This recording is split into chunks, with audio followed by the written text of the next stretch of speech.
All right, welcome back. In today's video, I wanted to go over my EDC. Hopefully that's in the right area. My everyday carry. And this EDC primarily pertains to the video work that I do for brands and for my personal socials. It's kind of like a social first vertical format video style that is mostly on my Instagram. I'll link that below. I do a lot of work for brands on location, kind of by myself usually. Sometimes I'll have a second shooter, but it's mostly me, myself, kind of like environmental areas, not so much studio style shoots, but on the streets, on the go. And this is like the gear that I always carry with me in order to execute these projects. I'll try to link everything that I show here today below, but if you have anything in particular or any specific questions on any of the gear, please let me know in the comments below. Let's hop in. First item on the list is what I carry everything in, and this is from a company called MACOLE. It's called a BREATHATEC harness. It's a pretty good sized bag. It's 30 liters. It's got a bunch of different pockets where I can stash SD cards, batteries, a main compartment case, and then obviously a laptop case, which is very handy as I'm working on the go. So in this bag, I usually carry this. This is the typical spread of all the items that I usually take out in the field on a usual video shoot. We've got a number of items here. Let me just go through each one. Let me just start with, here is the gimbal that I bring onto almost every shoot, and it's the DJI RS2. I don't think this is a pro model. I have this configured with this extra L bracket because most of the content that I shoot is natively for social media, so I'll shoot it vertically. And so what you can do with this L bracket here is you can go ahead and attach a camera like so. You just screw it into the base plate here, attach the DJI RS2 mount here at the very bottom of the L bracket, and then that way you can attach the whole camera vertically onto the actual gimbal. What I like about the setup is mainly just the compactness and its weight. It holds what I typically shoot on, which is the Sony FX3, which is what I'm shooting on right now. That plus the 24-70 Sigma lens, which is a pretty hefty lens. This holds completely fine. I usually have this screwed into the very bottom here, and then I'll mount the camera like so. The battery life on this is really good as well. I usually have this fully charged, and I'm good for I'd say like a 6 to 8 hour shoot, no problem, which is really nice. I don't have to worry about buying an extra battery grip for this gimbal. Up next, we have the MANFROTTO Element M2, and this is a really trusty tripod that's been very sturdy. I've used it plenty often, not only for mounting my DSLR onto this, but also for, I have an attachment for my iPhone, and I'll shoot social media content on that as well. This I got for I think around like 120, 130, maybe 150 bucks. Super lightweight, super compact, super portable. You can toss it easily into a backpack, and it's been my go-to tripod. Moving into camera gear specifically, there are 3 main lenses that I shoot on. The first is a smaller lens, and it's the 10-18 OSS Sony native lens. This is a great super wide angle lens that I use very often for social content. Right now I have a star-cross filter, a 4-point star-cross filter from a brand called Marumi. I find myself using this a lot. I think I bought it for like 400 bucks, but I use it so often that it's totally worth the price that I paid for it. When it's all the way down at 10 millimeters, there is like a black vignetting around the edges, which I kind of like, but a lot of people, if you don't like that, go up to like 13, 14 mil, and then that should get this the vignetting on a full frame camera.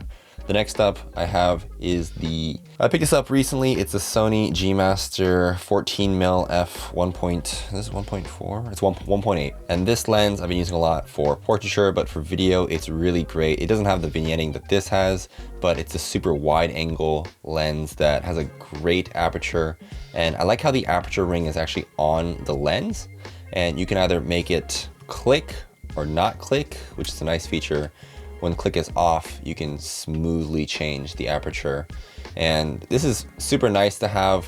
When I have all my settings dialed in on my FX3, then having the aperture on the actual lens just makes shooting a lot faster and more, I guess, ergonomic. So been really happy with this lens. I think I got this for, it's pretty expensive. I got it for like 1,400 bucks, but a great purchase. And finally, the lens I use, I would say maybe most often, for like 50% of my work or more, the lens that I use is the Sigma 24-70 f2.8, I believe. And this lens, it's a very hefty one.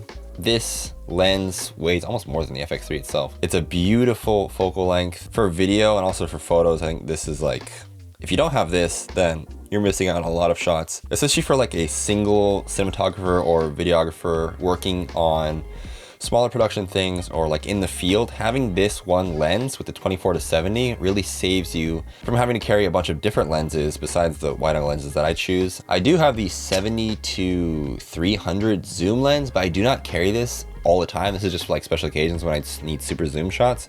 So having this 24-70 really, I think, covers most of your bases when you're shooting sort of like social content first, sort of stuff for like Instagram or TikTok or whatever.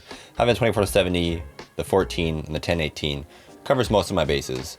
Oh, and on this 24-70, I have the Peter McKinnon 2 to 5 stop variable ND filter. The reason why I like this polarizing filter is that it goes from 2 to 5, and it's got really like strong clicky, so like stops very well on each ND stop, which I don't know, is a lot easier than, I've used one where like they're like super smooth and you can't always keep it at the same stop.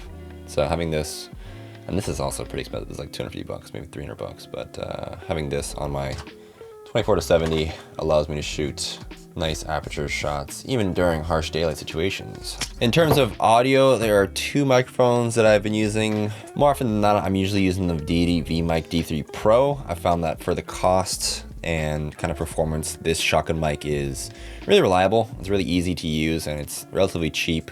But recently I picked up the Sennheiser MKE 440, and this is a spatial audio microphone, I think that's what these are called, where it'll pick up not just, whereas a shotgun microphone is just like one directional, this picks up two directions of audio, and so it gives it more of like a full sounding audio experience. And I've used this for just picking up like cityscape sounds and like shots where for B-roll that I need like, I don't know, just a bit more.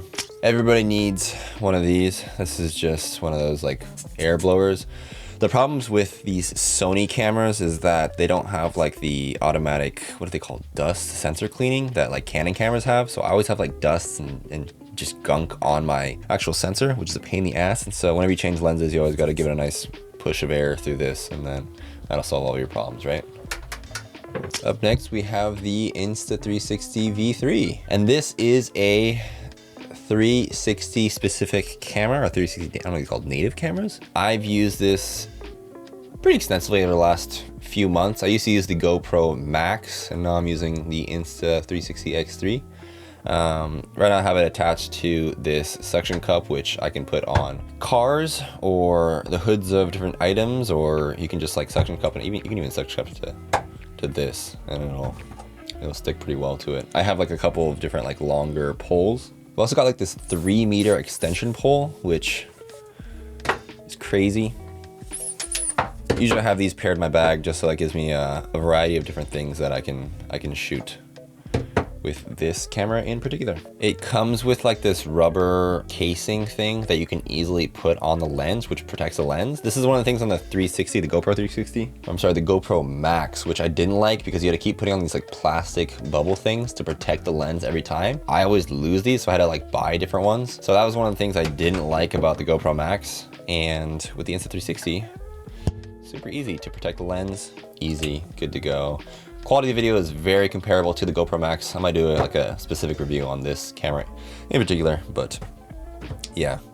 I'll still use it sometimes, but more often than not, I find myself relying on the Insta360 X3. In terms of storage, I've been using these Kingston high-speed SD cards, the Canvas React Plus. These are really good. They're cheaper than the Sony Tough cards, and when you want to shoot like 10-bit on the FX3, you need like these faster speed cards. So this is what I've been using. As always, I travel with a couple different additional batteries. I usually have like 3 of these batteries for the Sony, and then this is for the Sony CYBERSHOT. This is a vintage old handycam. I use this primarily to shoot B-roll and sort of types of video that it gives it a very old VHS style look. But what I like about this is that it comes with an SD card slot, where a lot of the other like vintage handycams, you actually have to do tapes.